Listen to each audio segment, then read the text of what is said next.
चलिए तो स्टार्ट करते हैं ह्यूमन हेल्थ एंड डिसीज, मानव स्वास्थ्य एवं रोग। ठीक है, इस चैप्टर में सबसे पहले अपन यहाँ पर जो स्टार्ट कर रहे हैं, यहाँ पर अपन स्टार्ट करते हैं इम्यूनिटी से। जो अपना पहला पॉइंट है इसमें वो है इम्यूनिटी या प्रतिरक्षा। ठीक है, इम्यूनिटी या प्रतिरक्षा के बारे में बात करें तो क्या होती है इम्यूनिटी? देखिए, शरीर के रोगों से लड़ने की जो क्षमता होती है उसको अपन इम्यूनिटी कहते हैं।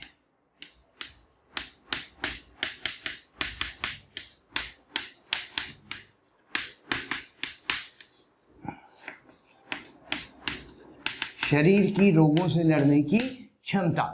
ठीक है, जैसे होता है ना, हमारे शरीर में कई सारे बैक्टीरिया आ रहे हैं, वायरस आ रहे हैं, डेली आ रहे हैं, भोजन के माध्यम से आ रहे हैं, हवा के माध्यम से आ रहे हैं, जो है पानी से आ रहे हैं, तो बहुत सारे बैक्टीरिया वायरस आ रहे हैं। पर क्या हम रोज बीमार पड़ रहे हैं? हम रोज बीमार नहीं पड़ रहे हैं। क्यों नहीं पड़ रहे हैं? क्योंकि हमारा प्रतिरक्षा तंत्र जो है उन जो रोगजनक हैं उनको नष्ट कर दे रहा है। हमारा प्रतिरक्षा तंत्र उससे लड़ने में सक्षम है, वो उसको नष्ट कर दे रहा है। तो भाई कभी कभी हम बीमार पड़ जाते हैं। क्यों बीमार पड़ जाते हैं? क्योंकि हमारा प्रतिरक्षा तंत्र उस पर्टिकुलर सूक्ष्म जीव से लड़ने में सक्षम नहीं होता, तब हम बीमार पड़ते हैं। अदरवाइज तो हमारे डेली बहुत सारे बैक्टीरिया वायरस जाते हैं लेकिन हम बीमार नहीं पड़ते, क्योंकि शरीर की प्रतिरोधक क्षमता जो है, रोगों से लड़ने की क्षमता जो है वो वहाँ पर कार्य करती है, जिसको हम प्रतिरक्षा कहते हैं। ठीक है, प्रतिरक्षा दो तरह की होती है। एक तो अपन बात करेंगे यहां पर इन्नेट इम्यूनिटी की। इन्नेट इम्यूनिटी या जिसको अपन कहते हैं सहज प्रतिरक्षा। इन्नेट इम्यूनिटी या इसको क्या बोल देते हैं? सहज प्रतिरक्षा। और दूसरी अपन यहां पर कहते हैं एक्वायर्ड इम्यूनिटी।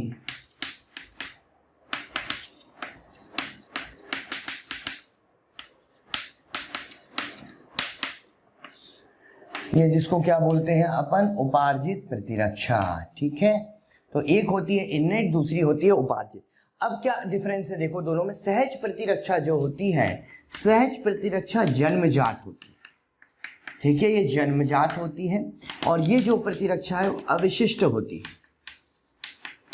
अविशिष्ट होती। अविशिष्ट का मतलब नॉन स्पेसिफिक। इसका मतलब क्या है कि हर तरह के प्रतिजन के लिए एक तरह से ही कार्य करती है।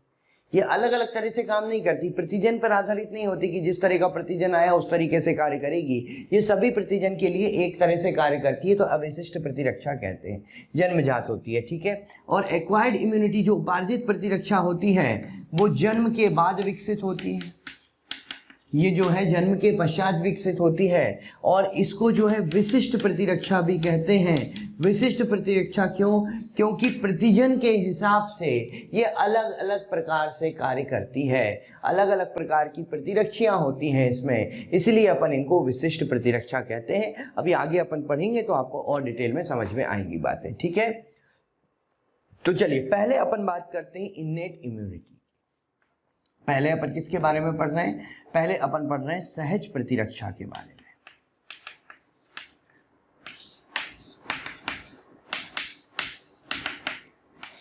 देखिए, सहज प्रतिरक्षा में सबसे पहले अपन यहां पर पढ़ेंगे कुछ अवरोधक के बारे में।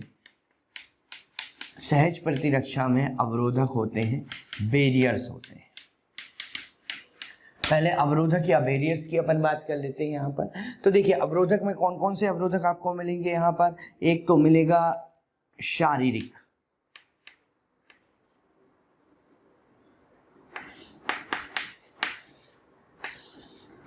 शारीरिक अवरोधक, ये जिसको अपन फिजिकल बैरियर भी कहते हैं। भाई शारीरिक अवरोधक क्या होते हैं? शारीरिक अवरोधक ऐसे अवरोधक हैं जो कि शरीर के अंग हैं। बेसिकली ये क्या है? शरीर की संरचनाएं हैं, शरीर के ऐसे अंग हैं जो किसी सूक्ष्म जीव के प्रवेश को रोकेंगे। शरीर के ऐसे अंग हैं, ऐसी संरचना है जो सूक्ष्म जीव के प्रवेश, रोगजनक या सूक्ष्म जीव के प्रवेश को रोकती हैं। ठीक है, ऐसे अंग, ऐसी संरचनाएं किस में आती हैं? शारीरिक अवरोधक में आती है। ठीक है, और शारीरिक अवरोधक का एग्जाम्पल क्या है? स्किन हो गया, त्वचा हो गई, म्यूकस मेम्ब्रेन हो गई, जो श्लेष्मा झिल्ली होती है। ठीक है। त्वचा जो है सूक्ष्म जीवों के प्रवेश को रोकती है। म्यूकस मेम्ब्रेन श्लेष्मा झिल्ली जो होती है वो भी क्या करती है, कोई भी सूक्ष्म जीव प्रवेश कर रहा होता है तो उसको अंदर जाने से रोक देती है, वो उसको अपने में चिपका लेती है, फंसा लेती है। ठीक है, तो ये शारीरिक अवरोधक में आ जाएंगे। शारीरिक अवरोधक के बाद दूसरा अपन यहाँ पर बात करते हैं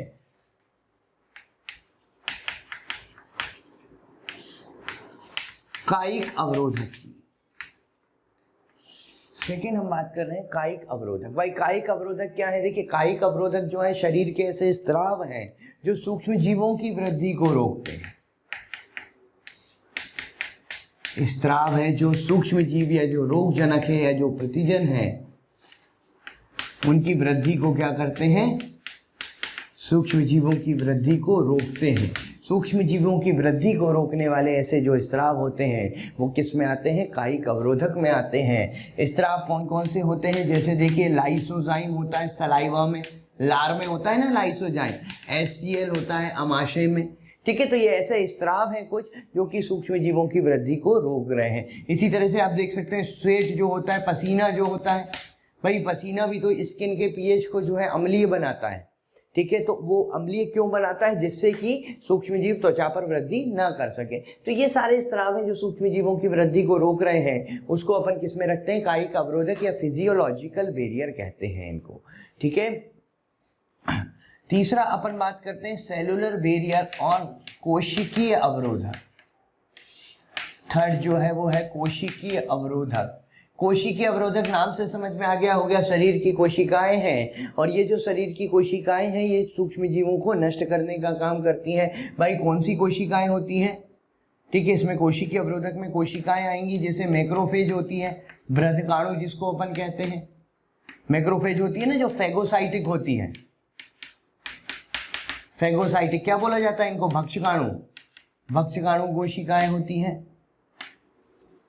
ठीक है, मोनोसाइट होती हैं रक्त में,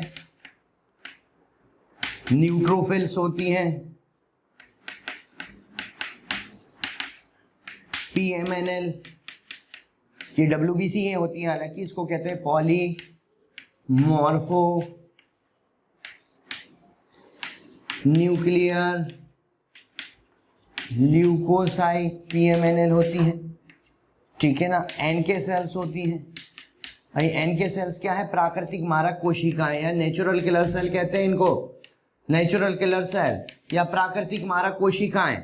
NK सेल एक्चुअली परफोरिन निकालती है। जैसे कोई प्रतिजन आया तो NK सेल भक्षकाणु तो नहीं होती, ये अलग तरीके से कार्य करती है।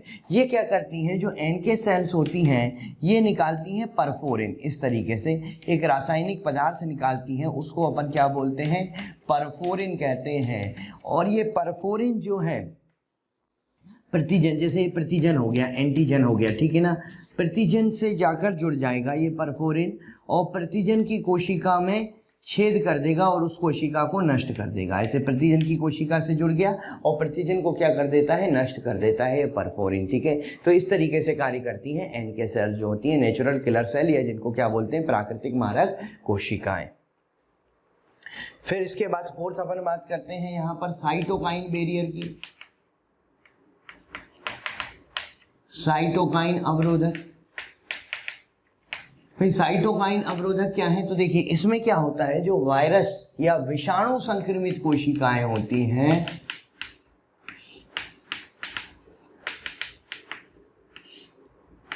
जो वायरल इन्फेक्टेड सेल्स हैं, विषाणु संक्रमित कोशिकाएं हैं, ये निकालती हैं इंटरफेरॉन्स। ये क्या निकालती हैं, इंटरफेरॉन्स। और वो इंटरफेरॉन्स क्या करते हैं, समीपस्थ कोशिकाओं की उस विषाणु के लिए प्रतिरोधक क्षमता को बढ़ा देते हैं, या हम कह सकते हैं समीपस्थ कोशिकाओं की उस विषाणु के लिए संवेदनशीलता को कम कर देते हैं। मतलब निकले तो विषाणु संक्रमित कोशिका से, लेकिन खुद के लिए नहीं निकले, ये किसके लिए निकले, जिससे कि आसपास की कोशिकाओं को उस विषाणु के संक्रमण से बचाया जा सके। तो यहाँ पर इंटरफेरॉन्स जो है। हेलो स्टूडेंट्स, थैंक यू हमें इतना प्यार देने के लिए। रोज़ हज़ारों स्टूडेंट्स हमारे वीडियो लेक्चर्स का फ़ायदा उठा रहे हैं। आप सभी स्टूडेंट से हमारी रिक्वेस्ट है कि डिस्क्रिप्शन में जो लिंक दिया गया है उस लिंक पर जाकर अपने एनरोलमेंट को सुनिश्चित करें, और साथ ही जो स्टूडेंट्स हमारे स्टडी मटेरियल और डाउट सेशन भी चाहते हैं वो उसके लिए उसी लिंक पर जाकर प्रीमियम कोर्स के लिए रजिस्टर कर सकते हैं। वो क्या करेंगे, समीपस्थ कोशिकाओं की विषाणु संवेदनशीलता को क्या कर देंगे, कम कर देंगे, मतलब उनकी प्रतिरोधक क्षमता को क्या करेंगे, बढ़ा देंगे। ठीक है, तो ये 4 प्रकार के अवरोधक यहाँ पर हैं जो कि, और ये जो अवरोधक होते हैं ये फर्स्ट लाइन ऑफ डिफेंस बनाते हैं, ये शरीर की प्रथम सुरक्षा पंक्ति बनाते हैं, जिसमें मेनली शारीरिक अवरोधक और कायिक अवरोधक आते हैं। प्रथम सुरक्षा पंक्ति का मतलब क्या है, शरीर में कोई भी सूक्ष्म जीव प्रवेश करेगा तो उसको रोकने का सबसे पहला काम जो है वो ये करेंगे, जिसमें शारीरिक और कायिक अवरोधक है, ये प्रथम सुरक्षा पंक्ति का भाग है। ठीक है, तो ये प्रथम सुरक्षा पंक्ति बनाएंगे, और ये जो कोशिकीय होते हैं और ये साइटोकाइन होते हैं, द्वितीय सुरक्षा पंक्ति कहते हैं इनको। ये जो दोनों अवरोधक है ना, कोशिकीय और साइटोकाइन, ये द्वितीय सुरक्षा पंक्ति में आते हैं, सेकेंड लाइन ऑफ डिफेंस। द्वितीय सुरक्षा पंक्ति क्यों, अगर फर्स्ट लाइन ऑफ डिफेंस से बचकर आ गया, प्रथम सुरक्षा पंक्ति से बचकर आ गया, तो फिर द्वितीय सुरक्षा पंक्ति काम करेगी। ठीक है, तो ये सभी जो हैं अवरोधक हैं जो कि सहज प्रतिरक्षा के अंतर्गत आते हैं। सहज प्रतिरक्षा अवरोधक पे ही खत्म नहीं होती, इसमें और भी प्रक्रिया है और भी मैकेनिज्म है, वो मैं अभी आपको आगे बता रहा हूँ।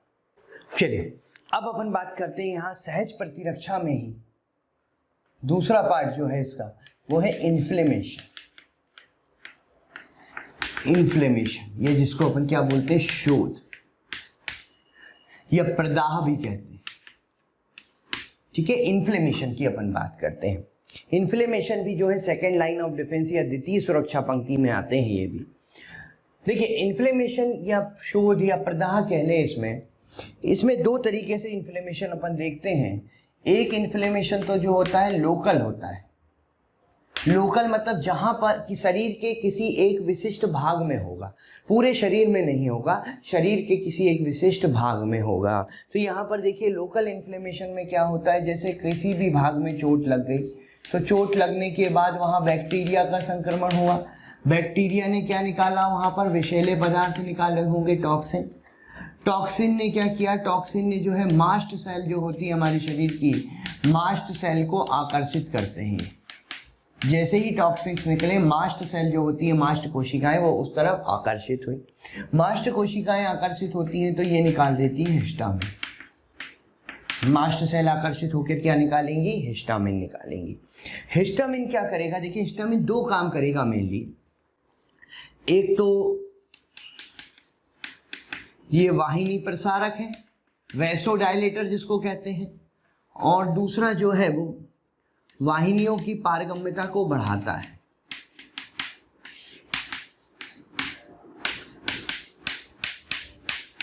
वाहिनियों की पारगम्यता को क्या कर देता है, ये बढ़ा देता है। ठीक है, एक तो वाहिनी प्रसारक है। देखिए रक्त वाहिनी में क्या कर दिया, इसने प्रसार कर दिया, उनको फैला दिया। तो जब रक्त वाहिनी में प्रसार किया तो उस पर्टिकुलर भाग में रक्त का जो प्रवाह है वो क्या हो गया, रक्त का प्रवाह बढ़ गया। रक्त का प्रवाह बढ़ गया, जिससे कि क्या हुआ, वो भाग लाल दिखाई देने लगा हमको और वो गर्म हो गया। भाई जहाँ पर देखना किसी भी भाग में जब इन्फ्लेमेशन होता है तो वो भाग लाल सा दिखाई देने लगता है, और लाल दिखाई देने के साथ साथ क्या हो जाता है, गर्म हो जाता है, उस भाग का तापमान बढ़ जाता है। ये तापमान एक्चुअली लाल और गर्म दिखाई देने के लिए ये सब नहीं हो रहा था, वो तो उसका चले प्रभाव है।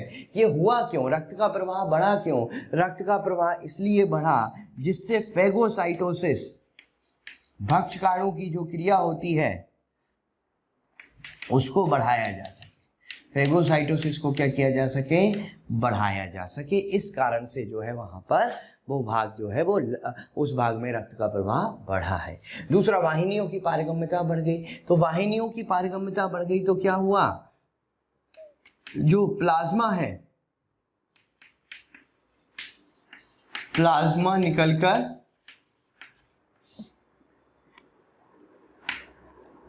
बाहर आने लगा, अधिक प्लाज्मा निकल के बाहर की ओर आया। बाहर की ओर मतलब ऊतकों के मध्य आया। तो जब ज्यादा प्लाज्मा निकल के बाहर की तरफ आया तो उसकी वजह से क्या हो गई, स्वेलिंग हो गई, स्वेलिंग या सूजन आ गई। ठीक है, सूजन आ गई। लेकिन ज्यादा प्लाज्मा निकल के बाहर आया, ये सूजन लाने के लिए थोड़ी आया था, सूजन तो चलो उसका प्रभाव है, ये आया क्यों, ये शरीर की सुरक्षा के लिए ही आया था, ये शरीर की सुरक्षा के लिए ही आया था। तो क्या शरीर की सुरक्षा करनी थी इसको बेसिकली यहाँ पर जो बाहर की तरफ जो टॉक्सिन थे, बाहर की तरफ जो विषैले पदार्थ हैं, उसका तनुकरण करना था, इसको डाइल्यूशन करना था। बाहर की तरफ जो टॉक्सिन है उनका तनुकरण या डाइल्यूशन करना था। इस कारण से ये आया, जिससे बाहर के जो टॉक्सिन हैं उनके प्रभाव को खत्म किया जा सके। ठीक है, तो यहाँ पर ये हिस्टामिन ने इस तरीके से इन्फ्लेमेशन किया। तो इन्फ्लेमेशन जहाँ पर होता है उस भाग में सूजन आती है, वो भाग लाल हो जाता है, वो भाग गर्म हो जाता है, आपने देखा होगा। और ये शरीर की सुरक्षा के लिए हो रहा है, ये सब कुछ जो हो रहा है वो किस लिए हो रहा है, शरीर की सुरक्षा के लिए हो रहा है। कोई प्रतिजन आया है उसको नष्ट करने के लिए हो रहा है। ठीक है, फिर इसके बाद बात करते हैं अपन यहाँ पर सिस्टेमिक इन्फ्लेमेशन की। ये तो भाई मैंने आपको बता दिया लोकल इन्फ्लेमेशन, ऐसे ही होता है सिस्टेमिक इन्फ्लेमेशन। सिस्टेमिक का मतलब क्या है, जो पूरे बॉडी के सिस्टम पे कार्य करेगा। भाई सिस्टेमिक का नाम अपन ने क्यों दिया, क्योंकि ये पूरे शरीर पर काम करता है। सिस्टेमिक इन्फ्लेमेशन में फीवर इसका एक एग्जाम्पल है, फीवर या ज्वर जिसको अपन कहते हैं, इसका एग्जाम्पल क्या है, फीवर या ज्वर कहते हैं ना, जिसको बुखार आ जाता है। ठीक है, वो कहते हैं। इसमें क्या होता है बेसिकली, कोई भी प्रतिजन है, मान लो कोई भी प्रतिजन है जिससे कि टॉक्सिन निकल रहा है, उसकी वजह से क्या होते हैं, शरीर में पायरोजन्स बनते हैं, पायरोजन्स बनने लगते हैं शरीर में। पायरोजन्स क्या होते हैं, पायरोजन्स ऐसे रासायनिक पदार्थ होते हैं जो ताप को बढ़ाने का काम करते हैं, शरीर के ताप को बढ़ाने का काम करते हैं, उनको हम पायरोजन्स कहते हैं। ठीक है, और पायरोजन्स शरीर के ताप को बढ़ाते हैं, इसलिए तो अपन कहते हैं जो बुखार को खत्म करने की दवाई लेते हैं उनको एंटीपायरेटिक कहते हैं ना। एंटीपायरेटिक क्यों कहते हैं, जो पायरोजन के प्रभाव को क्या कर दे, खत्म कर दे, इसलिए उनको एंटीपायरेटिक कहा जाता है। ठीक है, तो पायरोजन्स होंगे, शरीर के ताप को क्या करते हैं, बढ़ा देते हैं। और शरीर के ताप बढ़ाने से क्या फायदा हुआ भाई, भक्षकाणु की जो क्रियाएं हैं वो बढ़ जाती है। भक्षकाणु की क्रियाएं मतलब फैगोसाइटोसिस बढ़ जाती है। क्या बढ़ जाती है, फैगोसाइटोसिस बढ़ जाती है। ठीक है, फैगोसाइटोसिस को बढ़ाने के लिए ताप बढ़ा, लेकिन हाँ ताप थोड़ा बढ़ेगा वो तो शरीर के लिए लाभदायक है। क्यों, क्योंकि वो तो भक्षकाणु की क्रियाओं को बढ़ाएगा, फैगोसाइटोसिस को बढ़ाएगा, लेकिन ताप एक लिमिट से ज़्यादा बढ़ जाए वो शरीर के लिए हानिकारक हो जाता है। अगर ताप एक लिमिट से ज़्यादा बढ़ जाता है वो शरीर के लिए हानिकारक हो जाता है। क्यों हानिकारक हो जाता है, क्योंकि उस स्थिति में हमारे शरीर के कई अंग जो हैं वो प्रॉपर तरीके से कार्य नहीं कर पाते, सामान्य रूप से कार्य नहीं कर पाते। ठीक है, तो ये सारे जो है जो अपन यहाँ पर पढ़ रहे हैं वो द्वितीय सुरक्षा पंक्ति में आते हैं, सेकेंड लाइन ऑफ डिफेंस में। ठीक है, तो ये थी सहज प्रतिरक्षा के बारे में। सहज प्रतिरक्षा के बाद अब अपन बात करेंगे यहाँ पर उपार्जित प्रतिरक्षा की। चलिए बात करते हैं उपार्जित प्रतिरक्षा की, एक्वायर्ड इम्यूनिटी या उपार्जित प्रतिरक्षा। अच्छा, उपार्जित प्रतिरक्षा जो है जन्म के बाद विकसित होती है। उपार्जित प्रतिरक्षा में दो तरह की अनुक्रियाएं होती हैं, दो तरह की क्या होती हैं, अनुक्रियाएं होती हैं, रिस्पॉन्स होते हैं।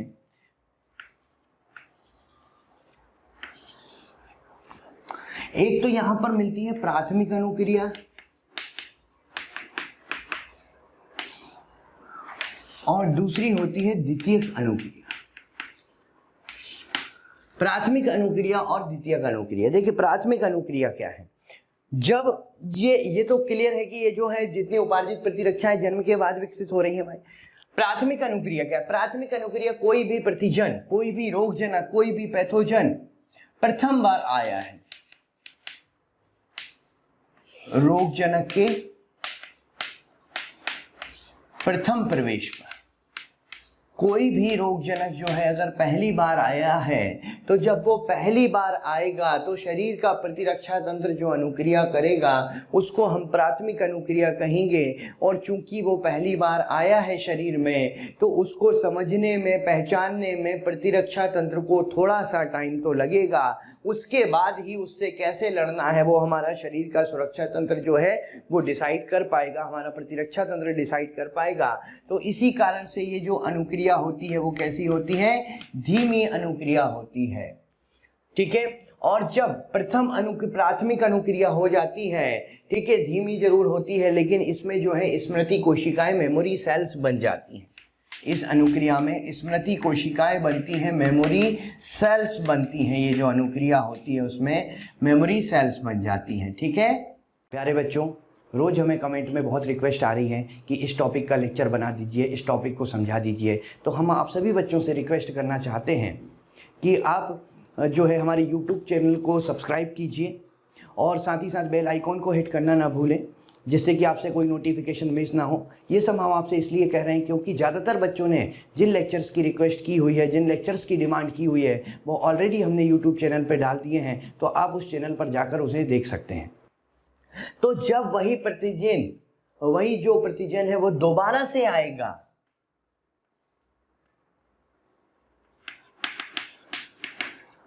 प्रतिजन के बार बार प्रवेश पर, वही प्रतिजन जब बार बार आ रहा है तो हो क्या रहा है कि उसके लिए प्राथमिक अनुक्रिया हो चुकी है। अब शरीर का प्रतिरक्षा तंत्र उसको पहचान चुका है कि उसको कैसे मारना है, कैसे लड़ना है, और जो उसके लिए क्या बना चुका है, मेमोरी सेल, स्मृति बना चुका है, अपनी याददाश्त बना चुका है। तो वही जब दोबारा से आएगा, बार बार या दोबारा आएगा, तो उसके लिए जो अनुक्रिया होगी वो तीव्र होगी, क्योंकि अब प्रतिरक्षा तंत्र को पता है। और ये किस आधार पर होगी? ये प्राथमिक अनुक्रिया में जो मेमोरी सेल्स बनी थी, मेमोरी सेल्स के आधार पर होगी, मेमोरी सेल्स के आधार पर होगी। इसी द्वितीयक अनुक्रिया को अपन एनेमनेस्टिक भी कहते हैं। कई बार एग्जाम में एनेमनेस्टिक भी लिखा जाता है, उसका मतलब द्वितीयक अनुक्रिया ही होता है, या एनेमनेस्टिक अनुक्रिया या एनेमनेस्टिक रिस्पॉन्स भी कह सकते हैं। ठीक है। तो ये पहली दूसरी प्रतिक्रिया जो द्वितीयक अनुक्रिया हुई वो तीव्र हुई, और वो इतनी तीव्र होती है कि वो प्रतिजन को शरीर पर अपना प्रभाव नहीं दिखाने देती दो बार से। ठीक है। जैसे अपन इसको एक ग्राफ से समझने की कोशिश करें, यहाँ पर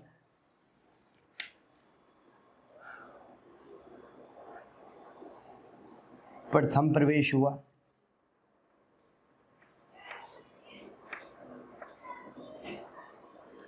ये दोबारा से प्रवेश हुआ, ये देखिए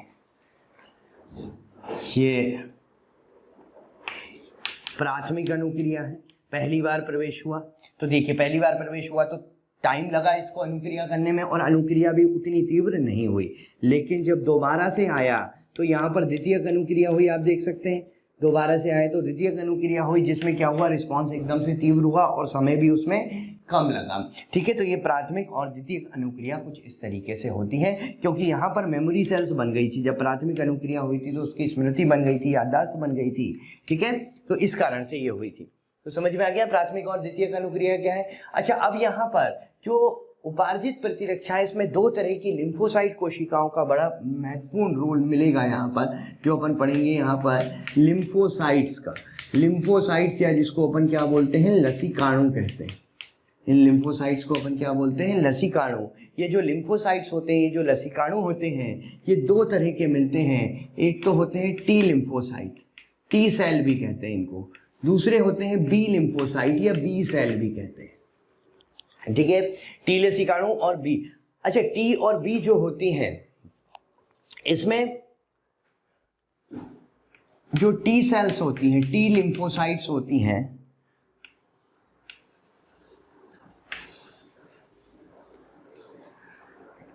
इसमें आपको एक तो टी हेल्पर मिलती है, टी हेल्पर, टी एच कहते हैं, सहायक टी कोशिकाएं, टी हेल्पर या सहायक टी कोशिकाएं। ठीक है। सहायक टी कोशिकाएं। दूसरी यहां पर मिलती है टी किलर, मारक कोशिकाएं, टी के कहते हैं इसको, मारक कोशिकाएं। टी किलर क्या है, मारक कोशिकाएं है। ठीक है। इसको T4 सेल भी कहते हैं, T4 भी कहते हैं। इसको T8 भी कहते हैं क्योंकि इसके CD4 रिसेप्टर है, इसके CD8 रिसेप्टर है, ग्राही होते हैं। वो खैर चलो अभी ग्राही के बारे में बाद में बात करेंगे, ठीक है। T4 इसलिए कह दिया जाता है, अभी ये याद रख लो कि इस पे पास ग्राही होते हैं। ग्राही कौन से होते हैं? CD4 टाइप के। और इसके पास जो ग्राही होते हैं वो कौन से होते हैं? CD8 टाइप के। तो उसके हिसाब से T4 और T8 कह दिया, ठीक है। तो ये मारक, ये सहायक टी कोशिकाएं हैं, ये मारक टी कोशिकाएं हैं। उसके बाद टी सप्रेसर होती है, संदमक, टी संदमक कोशिकाएं, ठीक है। सप्रेसर मतलब संदमक। और मेमोरी सेल्स होती है, मतलब जो टी सेल्स होती हैं, जो टी लिम्फोसाइट्स होती हैं, टी लसिकाणु होते हैं, वो 4 प्रकार की कोशिकाओं में विभेदित हो जाते हैं। T helper, T killer, T suppressor और मेमोरी सेल्स। टी हेल्पर क्या करेगी? टी हेल्पर जो है, एक तो टी किलर को, इसका कार्य होता है टी किलर और बी सेल को सक्रिय करना, एक्टिवेट करना। टी हेल्पर और बी लिम्फोसाइट को क्या करना? एक्टिवेट करना। ये किसका काम है? टी हेल्पर का काम है। बात करें टी किलर की, तो टी किलर का काम क्या है? तो टी किलर का काम है यहां पर रोगजनक जो भी आया है, रोगजनक की साइटोलाइसिस करना। साइटोलाइसिस मतलब उसकी कोशिका को तोड़ देना, उसकी कोशिका जो होगी, प्लाज्मा झिल्ली जो होगी, उसको तोड़ देना, रोगजनक को नष्ट कर देना। साइटो मतलब कोशिका, लाइटोलाइसिस मतलब उसको तोड़ना, कोशिका को तोड़ना। टी सप्रेसर का काम क्या है? टी हेल्पर और टी किलर का नियंत्रण। ये टी हेल्पर और टी किलर को क्या करके रखती है? हेल्पर और किलर को नियंत्रित करके रखती है कि भाई ये ओवर एक्टिव ना हो जाए, बहुत ज्यादा सक्रिय ना हो जाए, उसके लिए होती है ये। और मेमोरी सेल्स क्या होती है? मेमोरी सेल्स तो बन जाएंगी जो द्वितीयक अनुक्रिया में काम आएगी। जब सेकेंडरी रिस्पॉन्स होगा, जब वही पैथोजन दोबारा से आएगा, वही रोगजनक दोबारा से आएगा, तो उसमें कौन सी कोशिकाएं काम करेंगी? फिर मेमोरी सेल्स काम करेंगी। ठीक है, बात समझ में आ गई? तो ये टी सेल्स जो है 4 प्रकार की कोशिकाओं में विभेदित हो जाती है। इसी तरह से बी लिम्फोसाइट जो होती हैं, ये बी लिम्फोसाइट डिफरेंशिएट होकर या विभेदित होकर प्लाज्मा सेल्स बनाती हैं और मेमोरी सेल, स्मृति कोशिकाएं। मेमोरी सेल्स तो सभी बनाएंगी भाई, प्लाज्मा सेल्स बनाती है और मेमोरी सेल्स बनाती हैं। ये जो प्लाज्मा सेल्स होती हैं, ये प्लाज्मा सेल्स क्या करती हैं? ये एंटीबॉडी बनाती है। ये क्या बनाती हैं? एंटीबॉडी बनाना इनका काम होता है, प्रतिरक्षियां बनाना। जो प्रतिरक्षियां, जिसको अपन प्रोटीन की सेना कहते हैं, आर्मी ऑफ प्रोटीन, ये प्रतिरक्षियों के बारे में भी अपन पढ़ते हैं आगे, ठीक है। तो आर्मी ऑफ प्रोटीन या प्रोटीन की जो सेना होती है वो कौन बनाती है? वो बनाने का काम होता है प्लाज्मा सेल्स का, ठीक है। तो यहाँ पर बी सेल्स, प्लाज्मा सेल्स और मेमोरी सेल्स। वही मेमोरी सेल्स क्या करेंगी? द्वितीयक अनुक्रिया या सेकेंडरी रिस्पॉन्स के लिए स्टोर हो जाएंगी बॉडी में, ठीक है। तो मेमोरी सेल्स मतलब टी सेल्स की भी बनती है और वो तो बी सेल्स की भी बनती है। अच्छा, यहाँ पर बी सेल्स जो है प्लाज्मा सेल्स के माध्यम से जो है एंटीबॉडी बनाती हैं।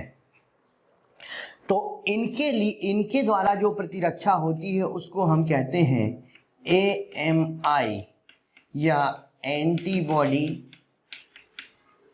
Mediated immunity.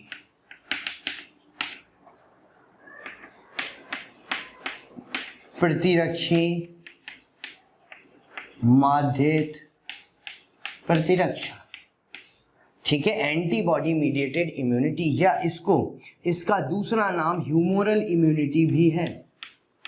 ह्यूमोरल इम्यूनिटी, या इसको क्या बोलते हैं? तरल प्रतिरक्षा।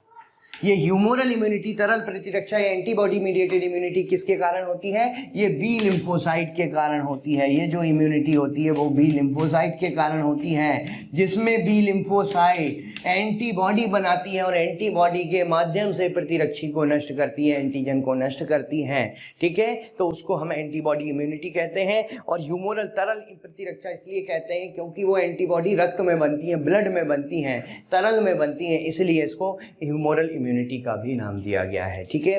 एक दूसरी इम्यूनिटी जो होती है, मैं यहाँ पर लिख दे रहा हूँ CMI।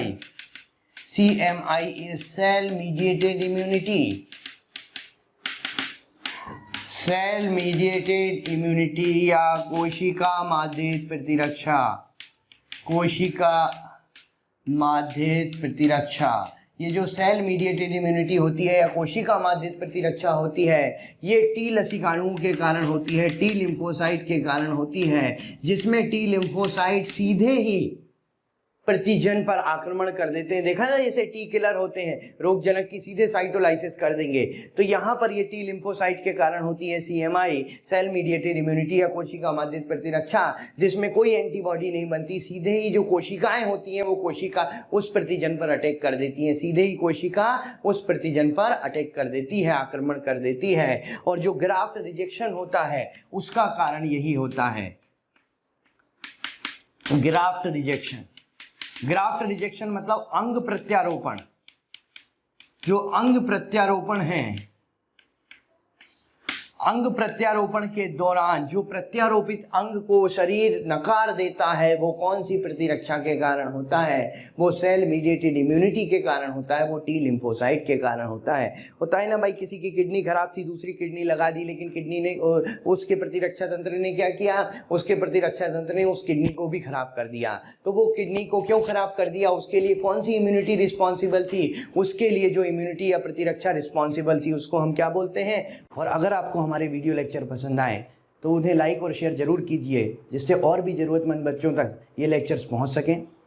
और अंत में हम इतना ही कहना चाहेंगे कि आपके प्यार और विश्वास के कारण हमारी मोशन की पूरी टीम बहुत मोटिवेटेड है कि आपको बेहतर से बेहतर कंटेंट प्रोवाइड कर सके। उसको हम CMI कहते हैं, सेल मीडिएटेड इम्यूनिटी, जिसमें टी किलर कोशिकाएं जो होती हैं वो सीधे ही उस अंग पर आक्रमण कर देती है, क्योंकि उनको लगता है कि ये बाहर का कोई अंग है, कोई प्रतिजन है, तो उसको नष्ट करने लगती हैं। तो उसके लिए CMI रिस्पॉन्सिबल है, ठीक है। तो प्रत्यारोपित अंग का शरीर द्वारा नकारना, ये CMI का उदाहरण है, सेल मीडिएटेड इम्यूनिटी या कोशिका माध्यित प्रतिरक्षा, जो किसके कारण होती है? टी लसिकाणुओं के कारण होती है, ठीक है।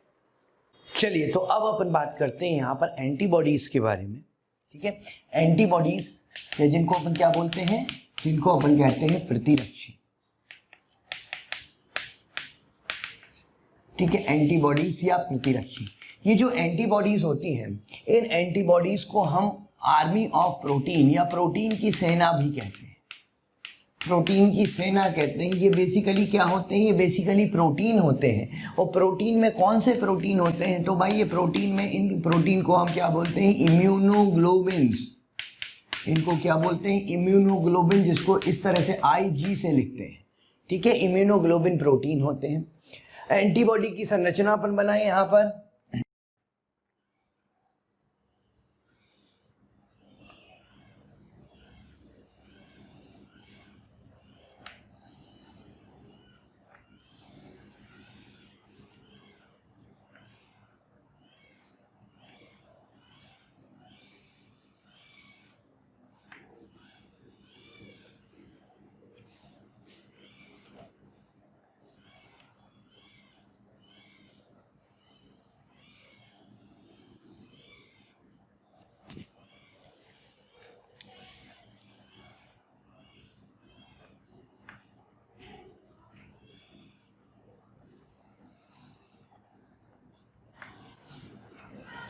तो यहाँ पर ये जो है अपन एंटीबॉडी की संरचना बना रहे हैं। इस एंटीबॉडी में आप देख सकते हैं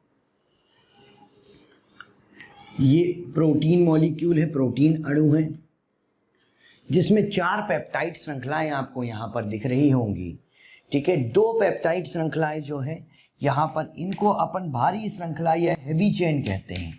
ये जो 2 हैं वो कौन सी हैं? हैवी चेन है, जिनको भारी श्रृंखला कहा जाता है। और 2 ये जो पेप्टाइड श्रृंखलाएं हैं इनको अपन लाइट चेन कहते हैं, ठीक है ना। ये लाइट चेन है, हल्की श्रृंखला है, ठीक है। और यहाँ पर लाइट चेन और हैवी चेन के बीच में बेसिकली ये जो इम्यूनोग्लोबिन्स बना रहे हैं अपन, प्रतिरक्षी बना रहे हैं, ये प्रतिरक्षी का एक मोनोमर है। मोनोमर मतलब एकलक है ये, ठीक है ना। ये एकलक मोनोमर बना रहे हैं अपन यहाँ पर, जिसमें 2 हैवी चेन है और 2 लाइट चेन है। इस कारण से प्रतिरक्षी को हम H2L2 मॉलिक्यूल भी कहते हैं। H2L2 मॉलिक्यूल क्यों? क्योंकि 2 हैवी चेन है और 2 लाइट चेन है, ठीक है। हैवी चेन और लाइट चेन के बीच में आप देख सकते हैं यहाँ पर ये जो है इसका प्रतिजन बंधन स्थल है, प्रतिजन बंधन स्थल, ठीक है, प्रतिजन बंधन स्थल या इसी को अपन क्या कहते हैं, इसी को हम कहते हैं पैराटॉप। मतलब ये प्रतिरक्षी का वो स्थल है जहां से कि प्रतिजन आकर जुड़ने वाला है। इस भाग से क्या आकर जुड़ेगा, प्रतिजन जुड़ेगा। ठीक है, तो ये प्रतिजन बंधन स्थल या पैराटॉप है। और अपन बात करें एकलक की, अगर बात करें प्रतिरक्षी का जो एकलक होता है उस एकलक में कितने पैराटॉप होते हैं, कितने प्रतिजन बंधन स्थल होते हैं, तो आप देखिए 2 होते हैं। प्रतिजन बंधन स्थल कौन कौन मिलकर बनाता है, प्रतिजन बंधन स्थल हैवी चेन और लाइट चेन मिलकर बनाती है। यहाँ पर जो है डाइसल्फाइड बॉन्ड्स मिलते हैं। ठीक है, डाइसल्फाइड बॉन्ड मिलेंगे इनके बीच में। ये देखिए डाइसल्फाइड बॉन्ड से ये श्रृंखलाएं जो हैं आपस में जुड़ी होती हैं।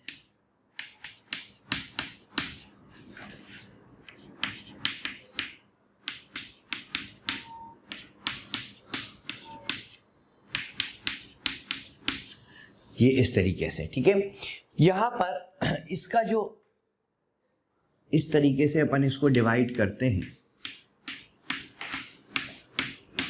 देखिए इसके ऊपर वाला जो भाग है, इसके ऊपर वाला जो भाग है उसको हम वेरिएबल रीजन कहते हैं। वेरिएबल रीजन का मतलब परिवर्तनशील क्षेत्र। वेरिएबल रीजन क्यों कहते हैं, इससे ऊपर वाला ये जो भाग है इसको वेरिएबल रीजन क्यों कहा, वेरिएबल रीजन इसलिए कहते हैं क्योंकि ये जो है वो हर प्रतिरक्षी में अलग अलग प्रकार का होता है। जो अलग अलग टाइप की प्रतिरक्षियां होती है उनमें अलग अलग प्रकार का होता है। जबकि नीचे वाला रीजन जो है इसको अपन कांस्टेंट रीजन कहते हैं। भाई कांस्टेंट रीजन क्यों कहते हैं, कांस्टेंट रीजन इसलिए कहते हैं क्योंकि ये हर प्रतिरक्षी में एक जैसा ही होता है। ठीक है, तो ये प्रतिरक्षी क्या एक मॉलिक्यूल है, एक अणु है, जो इसमें अपन बात करते हैं कि ये जो है वाई शेप की होती है, वाई के आकार का होता है इसका एकलक। ठीक है, जिसमें 4 पेप्टाइड श्रृंखलाएं होती हैं, 2 भारी श्रृंखला और 2 हल्की श्रृंखला होती है, जिनके बीच में डाइसल्फाइड बंध पाया जाता है। इसमें जो है भारी श्रृंखला और हल्की श्रृंखला मिलकर लाइट चेन और हैवी चेन के बीच में जो होता है वो प्रतिजन बंधन स्थल होता है, जिसको अपन क्या बोलते हैं, पैराटॉप कहते हैं। अच्छा, प्रतिजन का वो भाग जो प्रतिरक्षी से जुड़ेगा, भाई प्रतिरक्षी का वो भाग जो प्रतिजन से जुड़ेगा वो तो क्या हो गया, पैराटॉप हो गया। लेकिन जैसे मान लीजिए अब आप यहां पर देखिए, ये है यहां पर प्रतिजन, ये सॉरी प्रतिरक्षी है, एंटीबॉडी है, एंटीबॉडी का क्या है, ये पैराटॉप है। ठीक है, ये पैराटॉप हो गया। यहां से आकर क्या जुड़ रहा होगा, यहां से आके प्रतिजन जुड़ रहा होगा। ये यहां से प्रतिजन आकर जुड़ेगा, ये जो है प्रतिजन आकर जुड़ा है, ये प्रतिजन है। ठीक है, और प्रतिजन का ये भाग क्या कहलाता है, इसको एपिटॉप कहते हैं। मतलब प्रतिजन का वो भाग जो कि प्रतिरक्षी से जुड़ता है उसको हम क्या बोलते हैं, एपिटॉप बोलते हैं। और प्रतिरक्षी का वो भाग जो कि प्रतिजन से जुड़ता है उसको हम क्या बोलते हैं, उसको हम पैराटॉप कहते हैं। कहने का मतलब ये है कि पैराटॉप जो है वो किसका भाग है, कहने का मतलब है पैराटॉप जो है वो प्रतिरक्षी का भाग है और एपिटॉप जो है वो प्रतिजन का भाग है। ठीक है, बात समझ में आ गई आपको। तो ये पूरा स्ट्रक्चर जो है, ये पूरी संरचना जो है वो प्रतिरक्षी के बारे में अपन ने यहाँ पर पढ़ा। अच्छा, प्रतिरक्षियां कई प्रकार की होती हैं। ठीक है, तो प्रतिरक्षियों के प्रकार की अपन चलिए बात करते हैं। यहाँ पर टाइप्स या प्रकार किसके, प्रतिरक्षी के। तो देखिए प्रतिरक्षी में आपको एक तो मिलती है आईजीजी। आईजी का मतलब इम्यूनोग्लोबिन, ठीक है ना। आईजीएम, आईजीए पहले देख लेते हैं। आईजीएम, आईजीडी और आईजीई, ये मुख्य रूप से 5 प्रकार की प्रतिरक्षियां या एंटीबॉडीज होती हैं। इसमें आईजीजी जो होती है इसको हम प्लासेंटल एंटीबॉडी कहते हैं।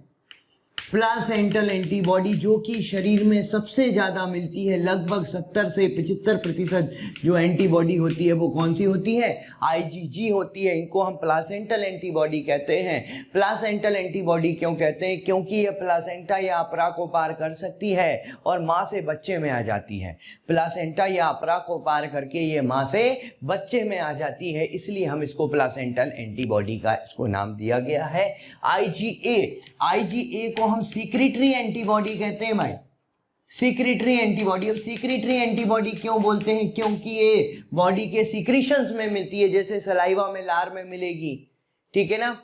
तो बॉडी के सिक्रीशन में मिलने वाली, माँ के दूध में मिलती है।